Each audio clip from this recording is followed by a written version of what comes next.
Maraming dahilan kung bakit madalas na hindi natatalo ng ahas ang pusa, at narito ang ilan sa mga ito. Ang mga pusa ay likas na mabilis at maliksi.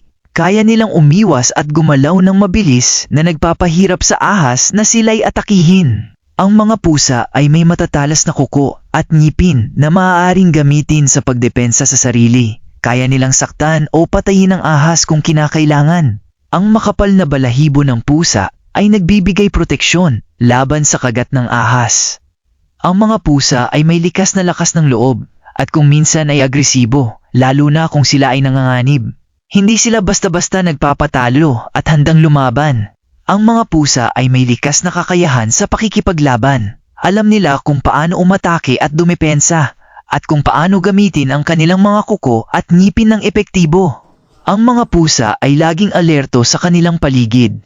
Agad nilang napapansin ang panganib, kaya mas mabilis silang nakakaiwas sa atake ng ahas.